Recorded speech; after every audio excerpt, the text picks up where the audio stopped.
नमस्कार, मैं हूं एनवी शर्मा और आप देख रहे हैं यूसीएन हेलो डॉक्टर। एक अखबार में ये सर्वे किया था जिसमें पता चला कि हर 33 सेकंड, जी हाँ आपने सही सुना, हर 33 सेकंड में एक हृदय रोगी जो है उसकी डेथ हो जाती है।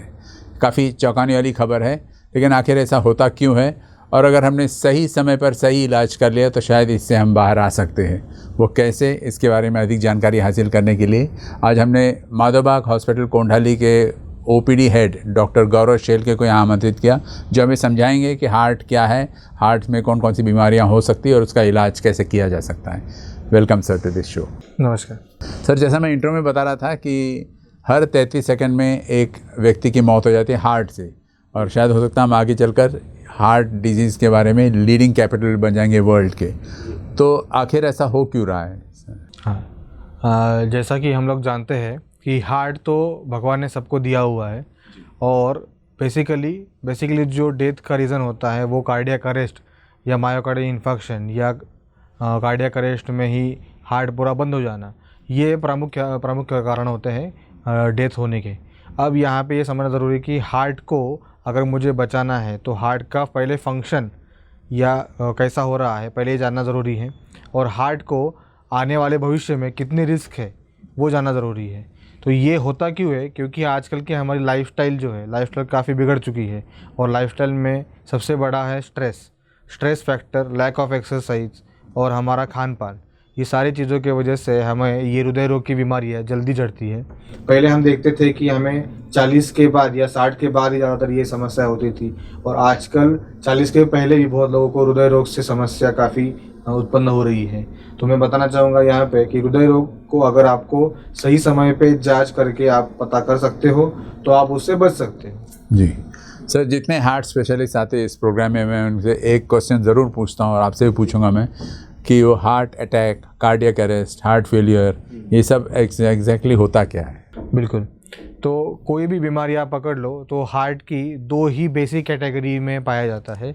तो जैसे मैं एग्जांपल देना चाहूँगा, हार्ट हमारा रेस्टिंग में जो पंप करता है या उसके हम हार्ट रेट्स बोलते हैं वो होते हैं 70 से 75 बीट्स पर मिनट। अभी इतने ही क्यों होते हैं? क्योंकि रेस्टिंग में हमारे बॉडी को 5 लीटर का ही ब्लड चाहिए होता है, जो हमारे बॉडी में एवरेज उतना खून की मात्रा होती है। जब हम उठ के वॉक करते हैं तब हमारे मसल्स काम करते हैं, और मसल्स को काम करने के लिए एक्स्ट्रा ब्लड का सप्लाई लगता है। वो सप्लाई पूरा करने के लिए हमारे हार्ट को 90 to 100 बीट्स पर मिनट इतना स्पीड से काम करना पड़ता है। और जब हम कोई एक्सट्रीम एक्सरसाइज करते हैं, जैसे रनिंग हो गया, जॉगिंग हो गया, या कुछ कार्डियो एक्टिविटी हो गई या जिम एक्टिविटी हो गई, तब हमारे बॉडी को सबसे एक्सट्रीम मतलब 18 से 20 लीटर तक का ब्लड सप्लाई लग सकता है। उस कंडीशन को पूरा करने के लिए हमारे हार्ट को 120 से 140 बीट्स पर मिनट मतलब इतने हार्ट रेट पे काम करना पड़ता है। अब ये जो कंडीशन है, जैसे बॉडी के डिमांड्स अलग अलग लेवल पे बताया मैंने कि रेस्टिंग में 5 लीटर्स का ब्लड लगता है, वॉकिंग के समय पे 8 से 10 लीटर का ब्लड लगता है, और एक्सट्रीम कंडीशन में 18 से 20 लीटर का खून लगता है। ये जो हो गई बॉडी की डिमांड हो गई। अगर ये डिमांड को पूरा करने के लिए, सप्लाई करने के लिए हार्ट सक्षम नहीं है तो उसको हार्ट फेलियर कहते हैं। सेम मतलब रिक्वायर्ड जो वर्क है वो नहीं कर पा रहे हैं। सेम जैसे कि हम बोलते हैं कि एग्जाम में 100 मार्क्स का पेपर है, पासिंग के लिए 50 मार्क्स आने चाहिए, लेकिन बच्चे को अगर 40 मार्क आए तो हम बोलते हैं कि बच्चा फेल हो गया है। तो वैसा ही हार्ट फेलियर बोलते हैं, क्योंकि वो जितना अपेक्षा में काम करना चाहिए था उतना वो काम नहीं कर पा रहा है। और दूसरा, ये काम करते हुए हार्ट को भी अलग अलग लेवल पे कुछ खुद को ब्लड सप्लाई चाहिए होता है। अगर वो उसको नहीं मिला, 5 ml 10 ml भी कम हुआ, तो उसको बोला जाता है इस्चेमिक हार्ट डिसीज़। तो हार्ट डिसीज़ के बहुत सारे कैटेगरीज है, लेकिन बेसिक जो क्राइटेरियाज है वो है इस्चेमिक हार्ट डिसीज़ और हार्ट फेलियर। अब यहाँ पे ये समझना ज़रूरी है कि हार्ट अटैक कब आता है। हाँ। हमारे ब्लड वेसल्स जो इस अलग अलग लेवल पे फ्लेक्सिबल रहती है, लचीलापन जो रहता है, मतलब उसमें एक्स्ट्रा खून का बहाव लाने के लिए ब्लड वेसल्स के एंडोथेलियम अच्छे से काम करती है। अगर किसी कारणवश वो ब्लड वेसल्स बहुत ज़्यादा कड़क हो गई या फैल नहीं पाई तो हमारा सबसे पहला ब्लड प्रेशर बढ़ना चालू होता है, क्योंकि हार्ट जितना पंप करेगा उस ब्लड को हमारे वेसल्स अपोज कर रही है, विरोध कर रही है, तो सारा प्रेशर हार्ट के ऊपर आता है। दूसरा, अगर हमारे खून की नलियों में ब्लड क्लॉट या खून का थक्का अगर जम गया, तब उसको पुश करने के लिए हार्ट को बहुत विगरसली प्रेशर लगाना पड़ता है। और दूसरा, अगर मेरी वेसल्स वहाँ पे फ्लेक्सिबल रहेंगी तो वहाँ पे उसके फंसने की संभावना कम रहती है। लेकिन अगर मेरी ब्लड वेसल्स बहुत ज़्यादा कड़क हो रखी है तो उसमें वो ब्लड क्लॉट या खून का थक्का काफ़ी लंबे समय तक फंसा रहेगा। उसको कहा जाता है हार्ट अटैक। मतलब ब्लड क्लॉट जो डेवलप होता है उसको हार्ट अटैक कहते हैं। और उस कंडीशन से बाहर आने के लिए एक तो हमारे ब्लड वेसल्स लचीले होने बहुत ज़रूरी है, और दूसरा हमारे हार्ट के मसल्स में इतनी ताकत होनी चाहिए कि वो पंप करके उसको आगे फ्लश कर दे। अब जो मैंने बताया कि जो मेरी ब्लड वेसल्स ये कड़क क्यों हो गई, तो उसके पीछे का कारण है हमारे ब्लॉकेजेस जो एंडोथेलियम, जो मैंने बताया कि एंडोथेलियम हमारे वेसल्स का फ्लेक्सिबिलिटी मेंटेन करती है, उसी को ब्लॉकेजेस डैमेज करते हैं और वो पूरा हमारा वेसल हार्ड करते हैं, स्टिफ कर देते हैं, जिसके वजह से हमें चलते वक्त सांस फूलना, दम लगना, सीने में दर्द होना, इस तरह के अनेक लक्षण समझ में आते हैं। हाँ, अगर हमको ये सही समय पर लक्षण समझ में आ रहे हैं तो हमें हार्ट का चेकअप जरूर करना चाहिए कि कहीं ये आने वाले संभावित हार्ट अटैक की कोई सूचना तो नहीं है। अगर हमने वो जांच कर ली तो हम उसको वापस से फ्लेक्सिबल बना के हार्ट अटैक से बच सकते हैं। बहुत सुंदर तरीके से आपने एक्सप्लेन किया सर जी। और जैसे आपने कहा कि सही समय पर सही ट्रीटमेंट कर लेना ये बेस्ट है और आपका हार्ट स्ट्रांग रहेगा जी। मैं अपने दर्शकों को बता दूं कि माधवबाग हॉस्पिटल कोंडाली और कोहबोली में एक 7 डे रेजिडेंशियल ट्रीटमेंट है जो कि उनका कॉपीराइट प्रोसीजर है। और इन दिनों इन्हें 21 अक्टूबर से 31 अक्टूबर तक अगर आप ये इलाज कराते हो या वहाँ चेकअप के लिए जाते हो तो आपको स्ट्रेट 20% डिस्काउंट इसमें मिलेगा। तो इसका फ़ायदा ज़रूर उठाइए। आपको केवल एक मिस्ड कॉल करनी है 02248930202। इस नंबर पर एक मिस्ड कॉल दीजिए, आपकी स्क्रीन पर भी ये फ्लैश हो रहा है और डॉक्टर्स आपकी सेवा में हाजिर रहेंगे।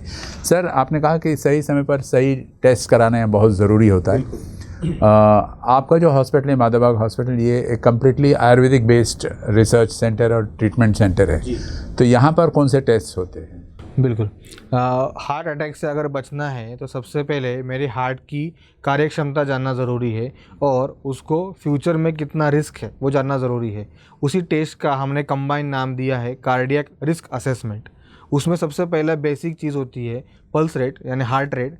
हार्ट रेट जो मैंने बताया नॉर्मली 70 से 72 या 75 तक होना चाहिए पर मिनट। अगर वो ज़रूरत से ज़्यादा है, मतलब 90 या 100 से ऊपर अगर जा रहा है रेस्टिंग में ही, इसका मतलब हार्ट को कुछ ना कुछ तकलीफें डेफिनेटली हो रही है, तो उसको जानना ज़रूरी है। दूसरा हमारा बेसिक चेकअप होता है ब्लड प्रेशर। ब्लड प्रेशर जो मैंने बताया कि हमारे वेसल्स की अगर फ्लेक्सिबिलिटी अच्छी है तो मेरा ब्लड प्रेशर नॉर्मल रह सकता है। लेकिन अगर वो कड़क हो रही है या स्टिफ हो रही है तो मेरा ब्लड का प्रेशर अंदरूनी दीवार पे ज़्यादा होने के कारण ब्लड प्रेशर बढ़ सकता है। तो ब्लड प्रेशर अगर बढ़ रहा है इसका मतलब मेरी पाइपलाइंस या मेरी ब्लड वेसल्स कहीं ना कहीं स्टिफ होना चालू हो चुकी है, तो उसका रीज़न जानना ज़रूरी है। तीसरा टेस्ट आता है ECG। ECG होता है इलेक्ट्रोकार्डियोग्राम, जो 2 तरह का होता है। एक तो रेस्टिंग ECG जो हम साधारण लेट के हम चेक करते हैं, और दूसरा होता है स्ट्रेस ECG। मतलब हार्ट को थोड़ा स्ट्रेस दो, हार्ट को चलाओ, ट्रेडमिल पे, या जो ट्रेडमिल नहीं चल पा रहे हैं उनको वॉक टेस्ट कराते हैं हम, और वॉक टेस्ट के बाद में ECG देखते हैं कि उसमें कितना चेंजेस आ रहा है। तो अगर ECG में कोई गड़बड़ आती है तो और अलग से एडवांस टेस्ट होता है 2D eco with GLS score. अब 2D इको क्या है? तो 2 डायमेंशनल स्टडी है हार्ट के एनाटॉमी का। तो हार्ट के 4 चेंबर्स होते हैं, उस चेंबर्स का एक पर्टिकुलर वॉल्यूम साइज समझ में आता है, फंक्शनिंग समझ में आती है कि हार्ट की पंपिंग क्षमता कितनी है, मतलब एक स्ट्रोक में हार्ट कितना ब्लड बाहर फेंक रहा है, वो क्षमता हमें समझ में आती है। दूसरा, हार्ट के चारों चेंबर्स में खून आपस में मिक्स ना हो उसके लिए वॉल्स बने होते हैं। उस वॉल्स का फंक्शनिंग कैसा है, उस वॉल्स में कहीं लीकेज तो नहीं आ रही है, या वॉल्स बहुत कड़क तो नहीं हो रहे हैं, ये समझने के लिए 2D इको होता है। अब 2D इको में जो बताया कि GLS स्कोर आजकल 2-3 साल से ही ज़्यादा चर्चा में है। क्या फुल फॉर्म क्या है? Global longitudinal strain. अब जनरली हम देखते हैं ब्लॉकेजेस देखते हैं एंजियोग्राफी में कि हमारे जो पाइपलाइन है उसमें कचरा फंसा हुआ है, लेकिन उस वजह से हार्ट को सप्लाई एक्चुअल में कितना कम हुआ है ये देखने के लिए जो टेस्ट है वो होता है GLS को। मतलब हार्ट की कॉन्ट्रैक्टिबिलिटी कितनी है वो बताता है जीएलएस। अब कॉन्ट्रैक्शन पावर तभी हो पाएगा जब उस हार्ट के मसल्स का ब्लड सप्लाई प्रॉपर होगा। वो ब्लड सप्लाई अगर कम है तो मेरा हार्ट का फंक्शन कम होते जाएगा। जितना हार्ट का फंक्शन कम होगा उतना मेरे बॉडी को खून सप्लाई नहीं मिलेगा। तो 2D को भी जीएलएस को ये एडवांस टेस्ट माधवबाग में किया जाता है। और उसके साथ साथ में कई ब्लड टेस्ट है जिससे हम ये पता कर सकते हैं कि हमारे एक्टिव कुछ हमारा अटैक का एपिसोड चल रहा है नहीं चल रहा है, तो उसके हिसाब से हम आगे प्लान कर सकते हैं। तो इस तरह के कार्डियक रिस्क असेसमेंट ये टेस्ट हम माधवबाग में परफॉर्म करते हैं जी। तो जैसे आपके आयुर्वेदिक ट्रीटमेंट के अलावा आप इसको जो मॉडर्न एडवांस टेक्निकल टेस्ट है वो भी आप करते हैं, जैसे कि पेशेंट अश्योर्ड है कि उसका सही जांच हो रहा है। डेफिनेटली। दर्शकों को मैं बता दूं कि माधवबाग हॉस्पिटल के खोपोली और कोंडाली ब्रांचेस ऐसे हॉस्पिटल्स हैं दुनिया में जहां सिर्फ बिना शल्य क्रिया चिकित्सा मतलब विदाउट सर्जरी ट्रीटमेंट होता है। और इसमें न केवल हार्ट पेशेंट्स बल्कि बीपी, ओबेसिटी, कोलेस्ट्रॉल जैसे पेशेंट्स जो है वो भी आके अपना इलाज करा सकते हैं। अगर आप भी जानना चाहते हो कि क्या आप इस कैटेगरी में आते हो तो माधवबाग में एक मिस्ड कॉल दीजिए 022489300202 पर और डॉक्टर्स आपकी सेवा में हाजिर रहेंगे, आपको सही गाइडेंस मिलेगा।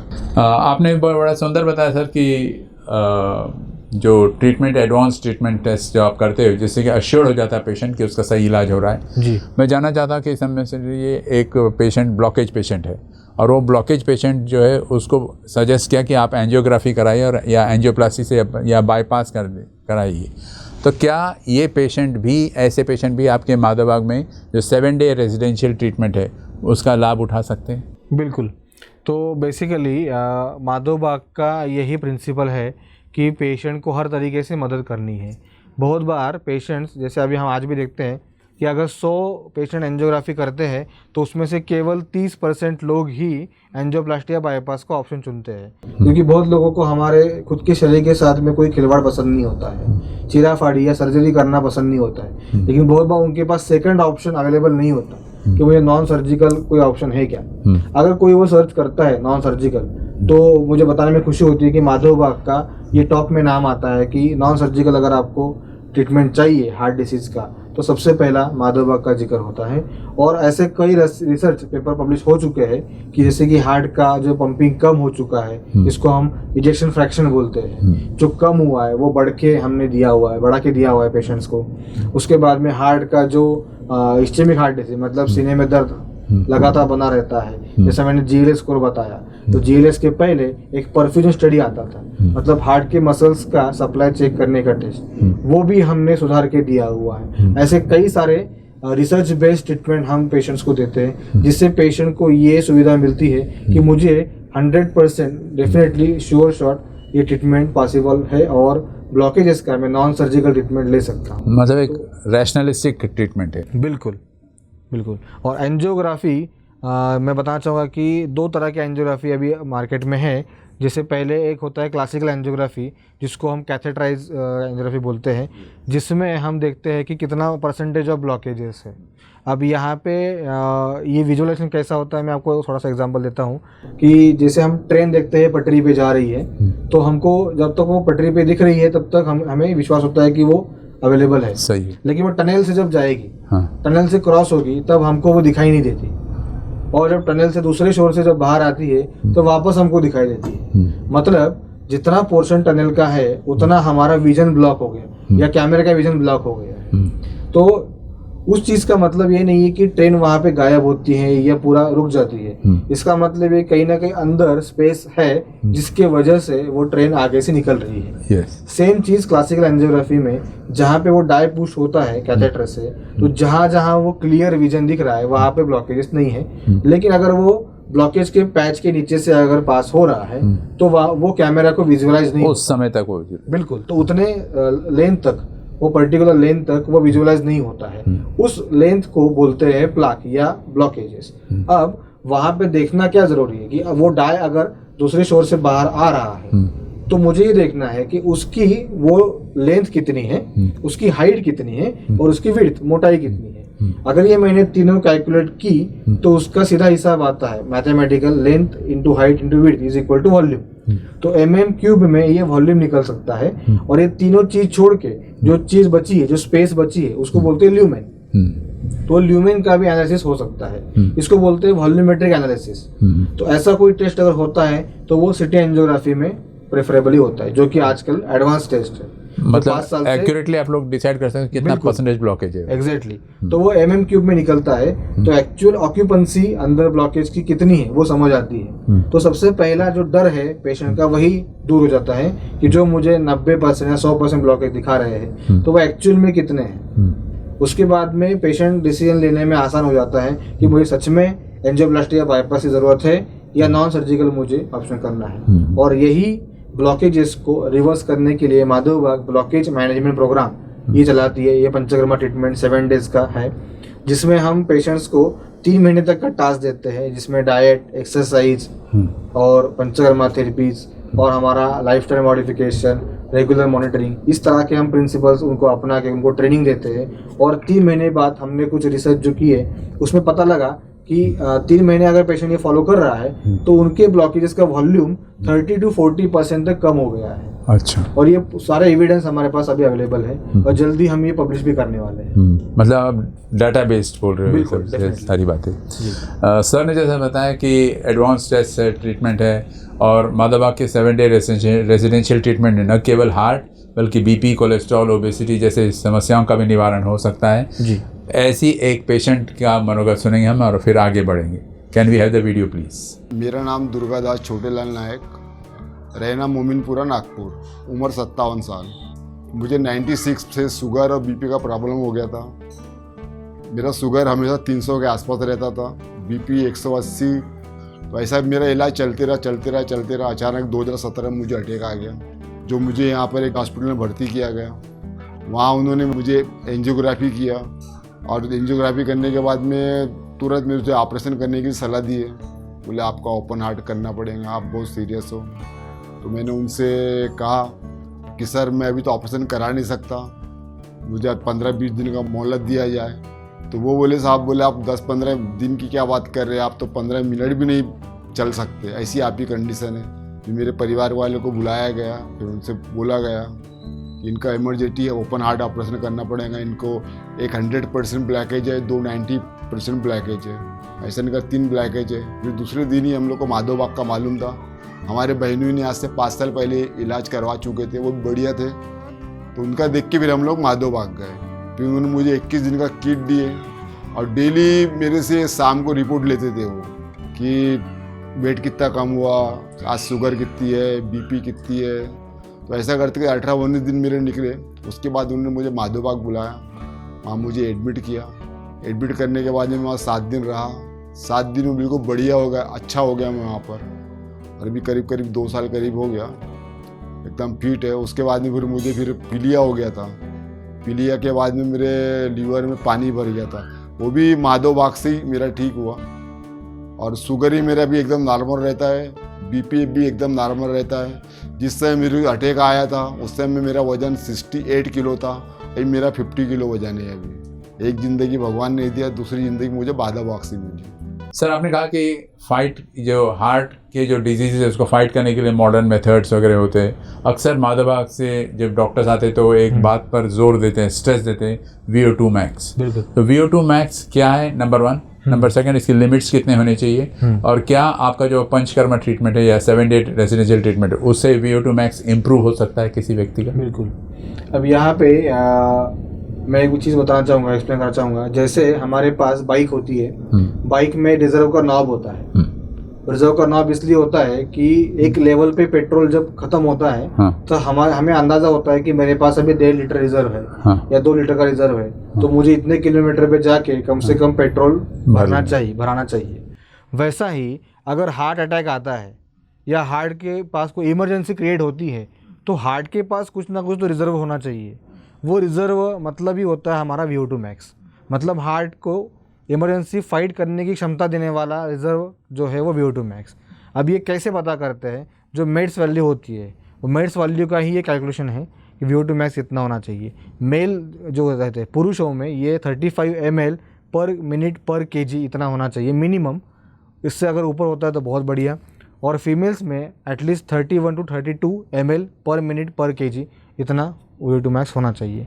और ये पता करने के लिए आपको या तो वॉक टेस्ट या आपको स्ट्रेस टेस्ट ये ज़रूर करना चाहिए, जिससे आपके हार्ट की क्षमता, रिजर्व क्षमता समझ में आती है कि मैं हार्ट अटैक से लड़ने के लिए कितना तैयार हूँ। लेकिन जो 7 डे ट्रीटमेंट है वो VO2 मैक्स को इम्प्रूव कैसे करता है? डेफिनेटली 7 डेज में हम यही सिखाते हैं कि आप लाइफस्टाइल में आपके क्या क्या गलतियाँ कर रहे हो, वो गलतियाँ आपको खुद समझ में आने लगती हैं। तो सुबह से लेके शाम तक का पूरा शेड्यूल बना होता है। जैसे मैं आपको शेड्यूल बताना जा रहा हूँ कि सुबह हम 4 बजे पेशेंट को उठाते हैं। जैसे आयुर्वेद में वर्णन किया है ब्राह्म मुहूर्त उत्तिष्ठ है। मतलब ब्राह्म मुहूर्त कब होता है कि सूर्योदय के कम से कम 2-2.5 घंटे पहले ब्राह्म मुहूर्त होता है। उस टाइम पे उठना चाहिए, क्योंकि उस टाइम पे उठने से हमारा पाचन का आगे धीरे धीरे बढ़ना चालू होता है। उसको सही समय पे हमें यूटिलाइज करना चाहिए।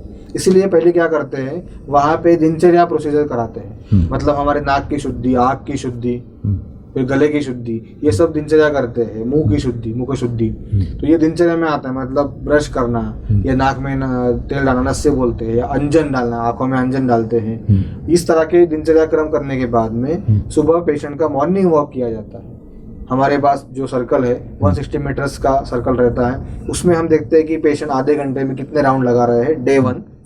उसके बाद में योगा होता है। योगा में पेशेंट्स को कार्डियक फंक्शन इंप्रूव कैसे किया जा सकता है, वो उसमें क्या क्या योगा कर सकते हैं, वही योगा हम प्लान करते हैं। उसके बाद में पेशेंट्स की असेसमेंट्स होती है कि पेशेंट का सुबह के वॉक के बाद में ECG में कुछ चेंजेस आए हैं क्या, या BP में कुछ फ्लक्चुएशन आए हैं क्या, उनका शुगर लेवल किस तरह का है, ये सारे चेक होता है। उसके बाद में उनका एक पंचकर्मा थेरेपी होती है, जिसका नाम है हमारा संपूर्ण हृदय शुद्धिकरण, SHS।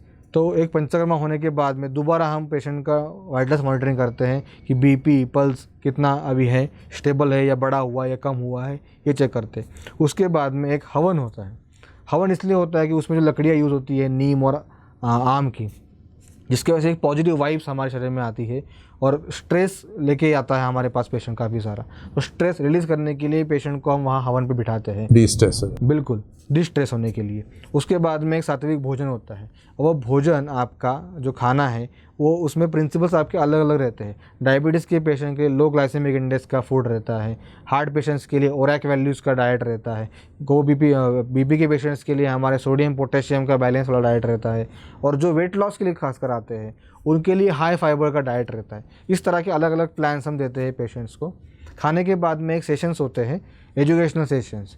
अब यहाँ पे एजुकेशन मतलब होता है कि पेशेंट का अवेयरनेस करना कि हमको जो बीमारी हो गई है या हो रही है, तो उसके बारे में पता करना कि एक्चुअल में उसका ओरिजिन क्या है, उसका सोर्स कहाँ से है, हमने क्या क्या गलतियाँ की है और आगे क्या फॉलो करना है, किस तरह से उसको बनाना है। जैसे हम कुकिंग वहाँ पे जो करते हैं खाना, उस खाने का भी हम डेमो बताते हैं कि आपको घर जाके भी इस तरह का खाना बनाना है।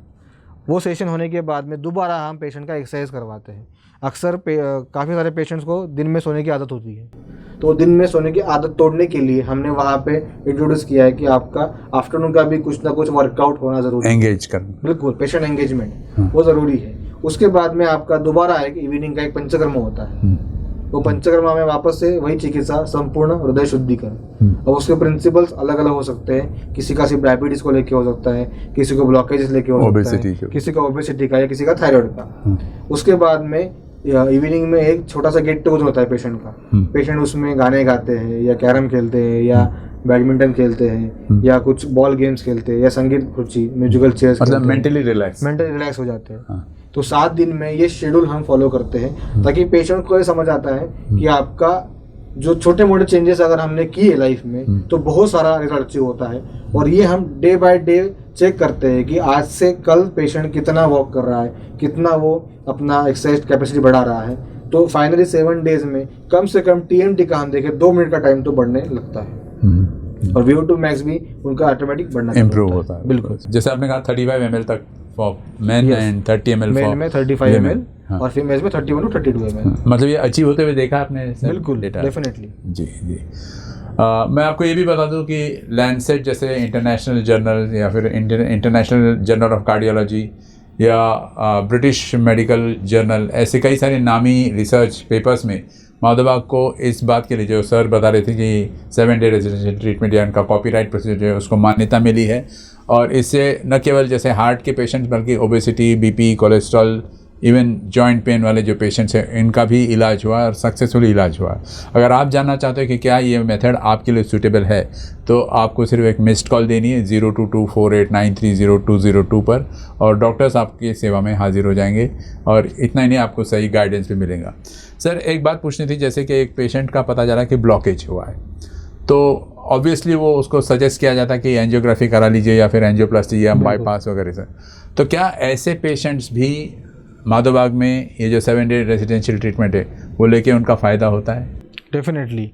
तो जैसे कि मैंने बताया कि एंजियोग्राफी, ये क्लासिकल एंजियोग्राफी में हम सिर्फ परसेंटेज देखते हैं कि उसमें कितना ब्लॉकेजेस है, और सिटी एंजियोग्राफी जो मैंने अभी बताया कि वॉल्यूमेट्रिक एनालिसिस जिसमें आता है, तो हम कंपेयर करते हैं कि आपका डे 1 पे वॉल्यूम कितना है और हमारे ट्रीटमेंट के 3 से 4 महीने बाद में आपका वॉल्यूम कितना है। तो उसमें रिसर्च जो हुआ है वो बताता है कि 30 to 40% तक 3 महीने में वो ब्लॉकेजेस कम हो चुके हैं, और उनके लक्षणों में तो 7 दिन में ही फ़र्क आता है, जैसे कि दम लगना या सीने में दर्द होना, ये विदिन 7 डेज ही उनको सिम्टम्स में आराम मिलना चालू होता है। तो डेफिनेटली जिनको नॉन सर्जिकल ट्रीटमेंट करना है वो हमारे पास अवश्य आ सकता है। एक सवाल या साइकोलॉजी का ये लोगों की ऐसी रहती है कि मैं इमरजेंसी में अगर एडमिट हो रहा हूँ और वहाँ पर उनके पास क्या फैसिलिटीज़ है वगैरह, तो आपके पास इमरजेंसी को डील करने के लिए कौन कौन सी फैसिलिटीज़? इमरजेंसी के लिए हमारे पास में HDU सिस्टम बना हुआ है। हाँ। वहीं पे हमारा डिफिब मशीन, इसमें शॉक देने के लिए मशीन जो रहते हैं वो रहते हैं, प्लस हमारा जो स्टाफ है वो CPR ट्रेनिंग पूरा जानता है, जिसको हम बोलते हैं basic life support. Basic life support ये होता है कि आपको अगर कुछ किसी हायर सेंटर में भेजना है या फिर आपको सर्वाइव कराना है तो आपके बेसिक्स, हार्ट की पंपिंग वापस से रीजनरेट करना होता है। ये जो अक्सर जो हमने देखा, जेम्स बॉन्ड का मूवी का जिक्र करूंगा मैं, उसमें जेम्स बॉन्ड ने टेक्निक बताई है कि वो खुद को CPR करके और खुद को डिफिब शॉक दे के आप खुद को वो जिंदा कर लेता है। तो वो टेक्निक हमारे सारे स्टाफ्स को हमने ट्रेनिंग दे रखी हुई है, जिसकी वजह से पेशेंट का परिपूर्ण इलाज हो जाता है। और इमरजेंसी में हमारी सेवा है, एम्बुलेंस हमारे पास अवेलेबल है, ताकि अगर कुछ हो सके तो हम हायर सेंटर पे तुरंत आपको रेफर करें। मतलब पेशेंट्स को घबराने की कोई ज़रूरत नहीं, क्योंकि अगर 7 डे रेजिडेंशियल ट्रीटमेंट के दौरान कोई इमरजेंसी आ जाती है तो माधोबाग सुसज्जित है इन सभी चीज़ों के लिए, जैसे कि इनके पास सर ने बताया एडवांस टेस्ट है या फिर बाद में मेथड्स है, एम्बुलेंस है, ICU है। अलावा इसके इनके पास 20 ऐसे डॉक्टर्स हैं जो 10 साल के एक्सपीरियंस से भी ज़्यादा कमा चुके हैं और उनके पास 24/7 अवेलेबल है। तो आप निश्चिंत होकर ये 7 डे ट्रीटमेंट ले सकते हो और इनका फ़ायदा उठा सकते हो आप। सर ये 7 डे ट्रीटमेंट के बाद पेशेंट घर जाता है, तो क्या हम मान के चले कि वो पेशेंट जो है कम्प्लीटली क्योर हो गया है? देखिए 7 डेज़ में कोई भी चमत्कार नहीं हो सकता। 7 डेज़ का जो जर्नी है ये समझने के लिए होता है कि हमारे लाइफ में हमने क्या क्या गलतियाँ की है। वहाँ से जाने के बाद में पेशेंट को फॉलोअप में रखना पड़ता है, और फॉलोअप रखने के लिए हमने एक MIB पल्स नाम का डिजिटल प्लेटफॉर्म पे एक एप्लीकेशन लॉन्च किया है, जिसके अंतर्गत पेशेंट घर जाके भी योगा का आनंद ले सकता है। सुबह 6:15 से लेके हमारा योगा चालू होता है, तो पेशेंट वो देख के योगा फॉलो कर सकता है ताकि उसमें कोई चूक ना हो। बहुत बार पेशेंट 7 दिन सीखने के बाद में भूल जाते हैं, तो कौन से स्टेप्स कैसे करने हैं, तो उनके लिए हमने सुविधा दी है कि आप पेशेंट्स को मोबाइल पे ही आप देख के कर सकते हो। प्लस उनके जो वाइटल्स है, BP है, पल्स रेट है, हार्ट रेट है, या शुगर लेवल्स है, या एब्डोमिनल गर्थ है, उनका वजन है, ये सब कैलकुलेट करके वहाँ पे आप अपलोड कर सकते हो, ताकि 400 से ज़्यादा डॉक्टर्स हमारे MIB पल्स में माधोबाग के वो आपको मॉनिटर कर सके। मान लो किसी डॉक्टर से कुछ पॉइंट छूट जाता है तो तुरंत सीनियर टीम्स का हमें कॉल आता है कि इन पेशेंट्स का ऊपर ध्यान दो, इन पेशेंट्स को कॉल करो, ताकि मॉनिटरिंग आपका चलता रहे। तो घर पे भी आपका ये जर्नी चालू रहता है, और आने वाले 3 से 4 महीने में आप कंप्लीट रिवर्सल पे आते हो। और कंप्लीट रिवर्सल का मतलब ये होता है कि लाइफ में आपके ऐसा एक दिन था जिस दिन तक आपको एक भी दवाई नहीं खानी पड़ रही थी, वो दिन वापस लाना है, उसको बोलते हैं रिवर्सल। अब वहाँ पे आने तक आपको हम माधोबाग हर एंगल से मदद कर रहे हैं, और वहाँ आने के बाद में आपके हाथ में चॉइस होती है कि मुझे हेल्दी रूट चुनना है या वापस गलतियाँ करके डिसीज़ की तरफ जाना है। तो हम इसीलिए कंटिन्यूस फॉलोअप में रखना चाहते हैं पेशेंट्स को थ्रू MIB पल्स, मतलब मॉनिटर होते रहता है। बिल्कुल। तो दर्शकों के लिए खुशखबरी है कि माधवबाग ने एक ऐसा डिवाइस डेवलप किया है जिसको हम कहते हैं, सर ने बताया, MIB पल्स ऐप। इस पल्स ऐप के ज़रिए आप माधवबाग से जुड़े रहते हो even after discharge from hospital.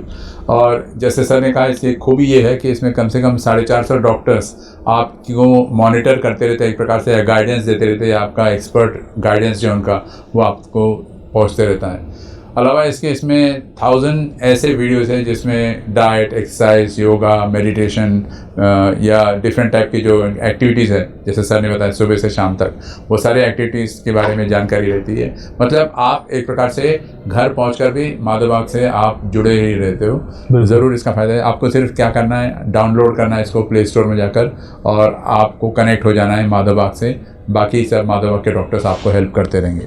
ऐसी एक पेशेंट का मनोगत सुनेंगे हम और फिर आगे बढ़ेंगे। Can we have the video please? मैं संगीता प्रकाश जैन, मैं जलगांव से आई हूँ। मैं एक्चुअली, मेरे को वहाँ सबने डरा दिए थे कि आपका पंपिंग एकदम 20% हो गया है, तो मैं काफ़ी घबरा गई थी यहाँ आकर। और हमने शुरुआत करी कि क्या होगा क्या नहीं, पर जैसे ही फर्स्ट मुलाकात डॉक्टर से हुई तो डॉक्टर साहब ने हमको इतना रिलैक्स कर दिया कि मैं बता नहीं सकती हूँ। उन्होंने एकदम से मेरे को हिम्मत दे दी कि कुछ नहीं, 20% आपका पंपिंग है ना, काफ़ी बढ़ा देंगे हम आपका पंपिंग। जो भी मेरे को अगर दिक्कत आती है खाने में वगैरह, व्यवस्थित नाश्ता, एक तो डाइट कम होता है पर काफ़ी एनर्जेटिक होता है। दोपहर में भी जो लेक्चर रहते थे वो तो सुनने लायक रहते थे। और उसके बाद में पंचकर्म में जाऊँ तो भी इतना बढ़िया से पंचकर्म होता था कि कहीं मेरे को कोई बात की ये ना आई, शिकायत करने का मौका ही नहीं मिला। और जो भी मैंने कोई भी स्टाफ से जो भी रिक्वेस्ट करी होंगी वो पूरी तरह से फेथफुल हुई है। और लास्ट में जो डॉक्टर्स के वगैरह भी जो हमेशा ये रहती थी इन्वेस्टिगेशन, वो भी काफ़ी सराहनीय रही मेरे लिए। तो माधवबाग एक कम खाना, गम खाना और दम जाना, यह बात बहुत अच्छी तरह से सिखाता है। नमस्ते, जय जी। सर, आपने कहा कि ओबेसिटी है, बीपी है, कोलेस्ट्रॉल है, जॉइंट पेन्स है, या फिर बाद में हार्ट की प्रॉब्लम्स है, डायबिटीज़ है, ये सारी चीज़ों को तो आप 7 डे रेजिस्टेंशियल ट्रीटमेंट से तो करते ही हो। लेकिन इम्पॉर्टेंट फैक्टर है कि हार्ट का जो पंपिंग पावर है, वो पंपिंग पावर भी इम्प्रूव हो सकता है इस 7 डे ट्रीटमेंट से। देखिए, हार्ट का पंपिंग पावर उसी पे डिपेंड है। मतलब अगर पंपिंग पावर है ना, ejection fraction, definitely left ventricular ejection fraction ऐसा बोलते हैं। लेफ्ट वेंट्रिकल जो है हार्ट का सबसे बड़ा चेंबर होता है, जो वही हमारे पूरे बॉडी को हमारा ब्लड सप्लाई देता है। अब उस मसल्स पार्ट को अगर ब्लड सप्लाई प्रॉपर मिलना चालू हो गया तभी उसका पंपिंग बढ़ सकता है। इसलिए मैंने बताया कि 2D echo with GLS score, तो GLS स्कोर यही खासियत है उस लेफ्ट वेंट्रिकल की ब्लड सप्लाई को जानने की जो टेस्ट है। तो वो अगर हमने बढ़ा दी तो उसका EF या इजेक्शन फ्रैक्शन या पंपिंग कैपेसिटी हम बोलते हैं बोली भाषा में, वो आराम से बढ़ता है। और यही पहला रिसर्च हमारा हुआ था माधवबाग में कि जिनका पंपिंग 40% से कम है तो उसको 7 डेज रेस्टोरेंट ट्रीटमेंट से कितना फायदा मिलता है। आइडियली कितना होना चाहिए सर? आइडियली 55% होना चाहिए मिनिमम। 55 से प्लस होता है तो और अच्छा होता है। लेकिन इसमें कैलकुलेशन होता है कि हार्ट के चेंबर्स के साइज के हिसाब से। अच्छा। अगर साइज कम हो चुका है तो वो हार्ट का पंपिंग ज्यादा हो सकता Obviously, है, और अगर ज्यादा है तो वो कम भी हो सकता है। मतलब हार्ट इतना होशियार होता है, समझदार होता है कि वो अपना वॉल्यूम मैनेज करता है। इसीलिए हार्ट का इजेक्शन फ्रैक्शन सिर्फ परसेंटेज नहीं है, उसका वॉल्यूम भी बहुत इंपॉर्टेंट है, जिसको हम स्ट्रोक वॉल्यूम कहते हैं। रेफर्ड है? नहीं, एज के साथ कुछ नहीं होता है।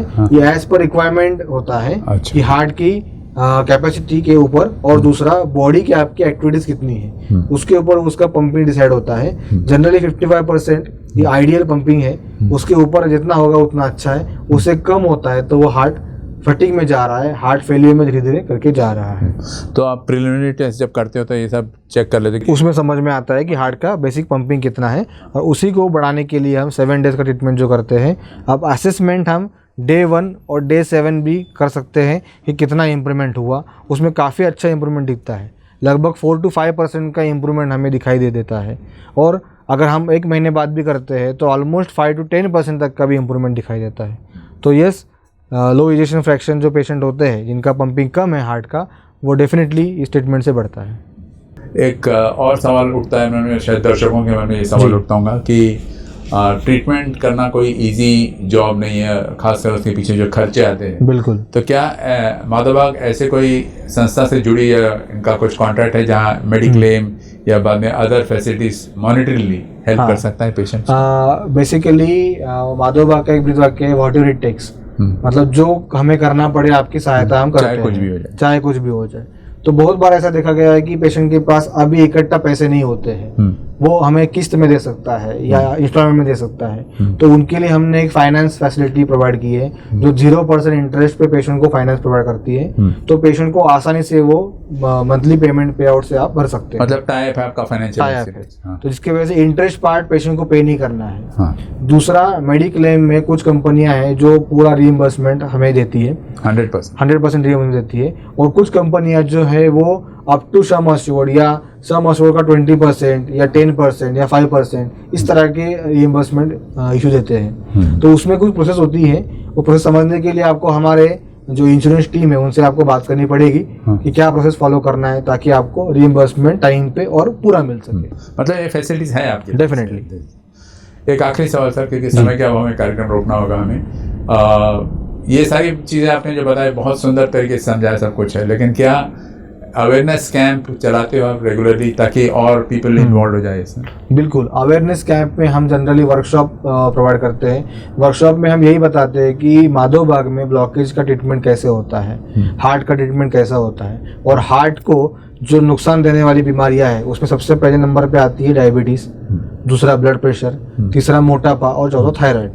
तो ये बीमारियां भी हार्ट को किस तरह से नुकसान पहुंचा रही है और उससे बचने के लिए जो हमारा ट्रीटमेंट है संपूर्ण हृदय शुद्धिकरण, ये किस तरह से काम करता है वो हम पेशेंट्स को या लोगों को अवेयर करते हैं कि आपके केस में अगर ऐसा हो रहा है तो आप जल्दी माधवबाग से संपर्क कर सकते हैं। तो वो वर्कशॉप के रूप में हम अवेयरनेस कैंप कराते हैं। तो ऑन रेगुलर बेसिस होते रहता है डिफरेंट प्लेसेस? बिल्कुल, रेगुलर बेस पे चलता रहता है, और कुछ लोग तो पेशेंट्स ही हमें बोलते हैं कि आप हमारे एरिया में आके हमारे कॉलोनी को अवेयर कीजिए, तो उस तरह से भी हम अवेयरनेस करते हैं। और जनरली हमारा एक फंडा है हृदय रोग मुक्त भारत, जो हमारा रोहित सर का सपना है, हृदय रोग मुक्त भारत करना है, उसमें अवेयरनेस ही बहुत ज़रूरी है। लेकिन सबसे पहले बताना चाहूँगा कि अवेयरनेस के चलते एक बार सबको अपने हार्ट की जांच जरूर करना चाहिए, जिसको मैंने जिक्र किया था, cardiac risk assessment come at what age sir?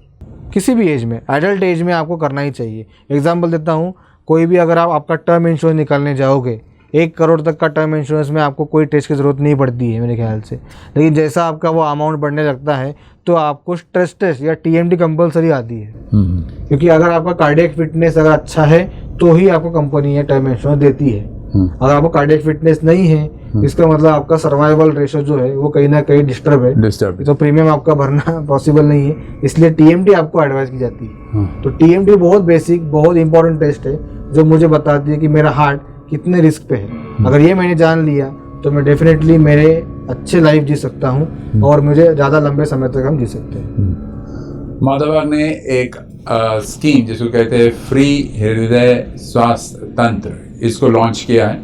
इसके ज़रिए आप क्या कर सकते हो, अगर आप किसी सोसाइटी में रहते हो या ऑफिस में हो या फिर बैंक में हो या कॉर्पोरेट सेक्शन में हो, कहीं भी हो जहाँ समूह है या महिला मंडल से जुड़े हो या सीनियर सिटीजन क्लब में जुड़े हो, इन सारे लोगों के लिए एक अच्छी सुविधा है कि आप अगर इनको रिक्वेस्ट करते हैं माधवबाग को, तो ये आपके कैंप में आपके एरिया में आके लगा देंगे और आपको चेक करेंगे। इसके लिए आपको एक कॉन्टैक्ट नंबर देता हूँ, 020715248282।